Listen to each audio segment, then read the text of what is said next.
Buen día, gracias, Buen gracias. día para toda tu audiencia. Bueno, hay un proyecto de reforma laboral que se exige por parte de las pymes, podemos conversar de esto, pero antes le pregunto que nos dé un pantallazo de cuál es la situación que están viviendo las pymes, por lo menos aquí en la región.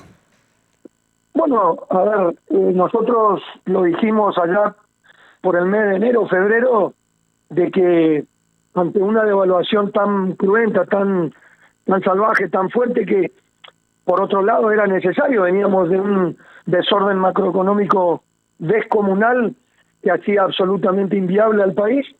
Bueno, ante el ordenamiento de esa macroeconomía con una devaluación como la que se produjo allá por el mes de diciembre, enero, evidentemente nosotros dijimos que la realidad se iba a ver absolutamente compleja, y es lo que está pasando 10 meses después. Es decir, el poder adquisitivo de la gente absolutamente caído. No, todavía el poder adquisitivo no está remontando a la altura de lo que se esperaba, y evidentemente cuando se cae el poder de compra, se cae el nivel de actividad, se cae el nivel de producción, y se termina cayendo el empleo y también la empresa. 12.700 pymes que se cayeron, más de 274.000 puestos de trabajo que se cayeron, pero evidentemente nosotros seguimos diciendo hoy que la economía real, la economía doméstica, la de Pedro y Maxi, no arranca, y hay que ver cuánto tiempo más va a llevar el ordenamiento de la macro para que de una vez por todas arranque la micro, que nosotros le dijimos el primer día que había que poner un plan de compensación en la micro, y había que ver cómo hacemos para producir más barato, para que por lo menos los productos a la gente les lleguen a un menor costo. Bueno, evidentemente esto todavía no se da. La reforma laboral, evidentemente también dijimos, cuando se puso sobre la mesa en la legislatura nacional, que iba a quedar absolutamente corta. Porque, a ver, Pedro, ¿para qué tratamos de generar una reforma laboral? Para generar empleo. En este contexto, ¿te parece que las pymes o las empresas van a tomar empleo? Vos tomás empleo cuando producís y vendés más. Sí. Vendiendo menos, lo que terminás haciendo es despidiendo gente. Bueno, en este contexto, lo que estamos diciendo es, hay que ir urgente a poner sobre la mesa el plan o el proyecto de ley, por ejemplo, del MONAPI, que habla de bajar cargas tributarias y laborales y conseguir un mejor acceso al financiamiento, más allá de terminar con los juicios laborales, para que se pueda generar un producto más barato, para que se pueda generar más empleo, para que haya mayor producción. Otro camino, la verdad, esto es casi matemática pura, otro camino no vemos. La impresión que yo tengo es que, por ejemplo, se ha puesto el lugar del empleo, del empleado sobre todo, como el que genera complicaciones a las pymes, ¿no? Es porque los empleados, por las cargas, porque aquello, por lo otro, y por eso no pueden crecer. Es como que se lo puso como una excusa. Es una impresión que yo tengo, no sé, usted me dirá. Es acertada puede estar acertada tu opinión. Ahora, el caso es que no es que el empleado sea una complicación. La complicación es lo que se lleva el Estado por cada empleado, no el salario del empleado. Jamás tocaríamos el salario del empleado. Es más, vamos a pugnar siempre para que el empleado gane más. Lo que estamos diciendo es que si dos empleados nos cuestan 3 sueldos y medio, ese sueldo y medio que se está llevando el Estado, que es la carga laboral más alta del mundo, y además las cargas tributarias con 170 impuestos más altas del mundo, lo que estamos diciendo es, no es lógico, y por eso tenés los 8,5 millones de empleo negro que tenés. No estamos hablando de la carga salarial, hablamos de la carga laboral, que es la que se lleva el Estado por cada uno de los empleados. Un Estado que es voraz, un Estado que no termina de achicarse, un Estado que termina siendo siempre palo en la rueda para la producción, para la generación de riqueza y valor. Ahora, decía los números de pymes que se perdieron y de empleos que se perdieron, es una cantidad brutal, es tremenda. ¿Todo esto en el gobierno de Milei o son de años ya las pérdidas de esta pymes y empleos? En 10 meses, Pedro. ¿En 10 meses? Ah, es tremendo. En 10 meses. En 10 meses.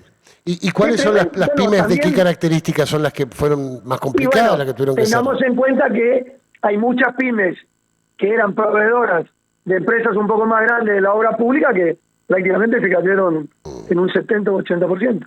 Es decir, se termina la obra pública. También ahí tenés un número enorme, en el Chaco solamente más de 10.000 personas perdiendo el empleo. Lo tenemos relevado con la Unión Obrera de la Construcción Seccional Chaco, con el secretario general Alier Ledesma, que nos dio claramente los números cuando nos dijo que de 12.500 personas que ocupaban la obra pública, en este momento solamente tenían registrado menos de 2.500 trabajadores. Ahí si haces un número son 10.000 personas que se quedaron sin trabajo de un día para el otro. Entonces, esa realidad replicada en todo el país, creo que es fácilmente un número exorbitante del sector de la construcción, que evidentemente debe ser uno de los sectores más golpeados, no tengo ninguna duda. Y Bueno, también hay otros sectores que están muy golpeados, pero cuando nosotros creemos, por ejemplo, el sector de los expendedores de combustible, que en este momento, y desde que subió mi ley, tienen un precio extraordinario, están con el precio internacional de siempre y aún por encima del precio internacional, evidentemente la caída en las ventas también hace que no tengan rentabilidad. Es decir, antes no tenían precio, por lo tanto no tenían renta. Ahora tienen precio pero no tienen venta, por lo tanto siguen sin renta. Y esto también lo relevamos con la Cámara de Expendedores de Combustible de la Argentina. Y bueno, aquí estamos. por donde uno se fije, por sector donde uno se fije, las cosas no son muy buenas. Y no sé cómo vio usted, porque los datos de CAME, con un crecimiento del 2 y pico, ¿no?, que se dio el fin de semana, el presidente celebró el fin de la recesión. No sé si usted está de acuerdo con eso. A ver, yo defiendo y creo que hay que ir a defender a este gobierno, porque si a este gobierno le va mal, yo no sé si tenemos más futuro, digamos, viendo de dónde veníamos. Veníamos de un desastre descomunal, veníamos de irnos a pegar un palo infernal, íbamos a estar, o ya estábamos en el abismo, viviendo una realidad que no era justamente la verdad, sino que estábamos en el abismo y dimos un paso al frente, parece, por lo que usted nos cuenta. Y la verdad que, a ver, yo también entiendo, Pedro, que ante un desorden macroeconómico como el que teníamos, tampoco es hacer magia de un día para el otro. Es decir, sabíamos que esto iba a ser un camino duro y sabemos que va a ser un camino largo. Es imposible solucionar 40 años o 50 años de ineptos, de inútiles, de inhábiles que pasaron por todos los gobiernos.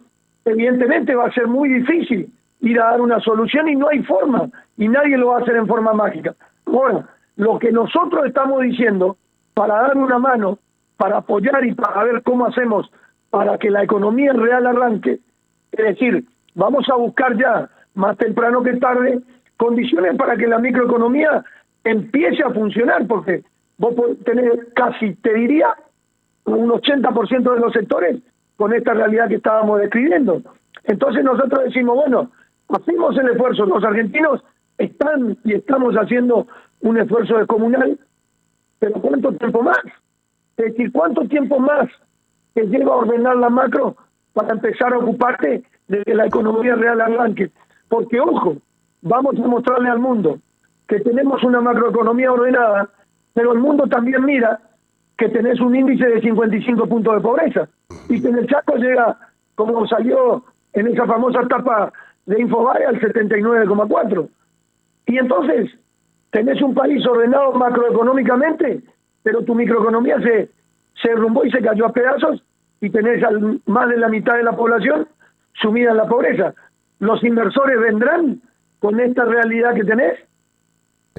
Bueno, yo me quedo pensando en esto que usted decía, de todo lo que veníamos, que era un desastre y demás, pero las pérdidas de las pymes y del empleo se dio con este gobierno, justamente, ¿no? Es como, allí es el paso al frente en el abismo, caímos en el abismo.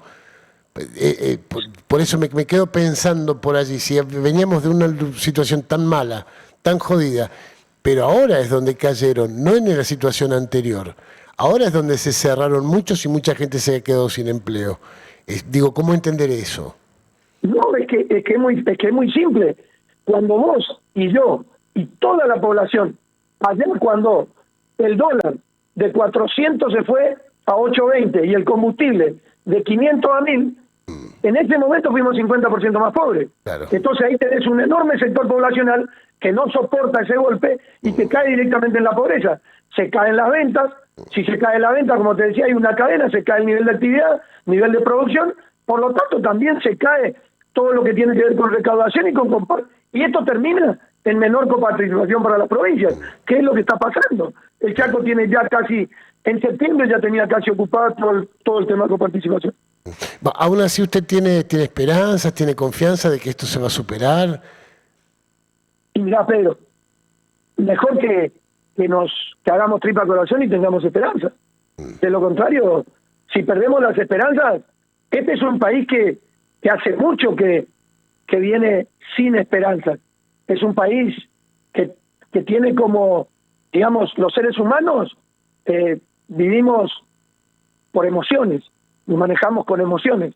Y la emoción que reina en la Argentina hace mucho tiempo, Pedro, y esto tenemos que ser realistas y es lamentable, la emoción que reina es la desesperanza. El argentino está desesperanzado hace mucho. Y yo quiero tener esperanza. Ahora, también creo que los tiempos, y la gran pregunta, y nosotros desde el Monapi, pero te cuento, la hacíamos ya en febrero, ¿cuánto tiempo más va a llevar el ordenamiento de la macroeconomía para que la microeconomía pueda arrancar? Y nosotros le decíamos que tenía que ser en paralelo, que tenía que ser en conjunto, porque no podés dividir la economía en macro y micro. Son las dos caras de una misma moneda. Perfecto. Atender la macro para poner en marcha un país. Pero si desatendés al 99,3% de tu empresariado, que son las pymes, y somos todos prácticamente de la microeconomía, evidentemente está desatendiendo a la pata más fuerte que tenés. Vos lo decías al principio. Sí. Esos son los que más dinámica generan en la economía, más empleo. Pero es que generamos el 70% del empleo. Generamos el 43% del Producto Bruto contra el 12% que generan las grandes empresas. Entonces, digo, si vos desatendés al sector más potente que tenés y no le das condiciones, porque el problema es que nosotros no le estamos pidiendo un RIGI, no le estamos pidiendo que nos den enormes beneficios, le estamos diciendo, sacanos la pata de la cabeza, porque no soportamos más que tengamos las cargas tributarias de 170 impuestos y las cargas laborales que arrancan en el 56%. No soportamos más no tener un acceso al financiamiento, porque cuando vas al banco, el banco te termina dando cuenta de que le presta plata al que no necesita. Nosotros necesitamos tener un acceso al crédito que sea más fácil para generar más movimiento económico, que al fin y al cabo lo que va a hacer es tirar la pelea contra el principal problema que tenemos, que es la falta de empleo. ¿Quién te está diciendo hoy en la Argentina, y analizarlo? ¿Escuchaste a algún político que te esté diciendo cómo vamos a generar riqueza en todo el territorio del país? No. Eso no se escucha. Nadie te está diciendo cómo vamos a crecer. Nadie te está diciendo cómo nos vamos a desarrollar. Más allá de los nichos de riqueza que puede haber en energía, en petróleo, en litio, que son en zonas puntuales del país y que ya hicimos el relevamiento y con suerte pueden generar 300.000, 400.000 puestos de trabajo. Argentina necesita generar entre 8 y 10 millones de empleo blanco en los próximos 5 años. De lo contrario, la vamos a pasar muy mal. Argentina la va a pasar muy mal, como la venimos pasando hace mucho tiempo, pero estamos pugnando y peleando para ver si una vez por todas podemos sacar a este país y ponerlo en la autovía. No podemos seguir desde una banquina a la otra y no subirnos nunca a la ruta. Vayamos de una vez por todas por la autovía, porque si no, esta realidad es realmente insostenible.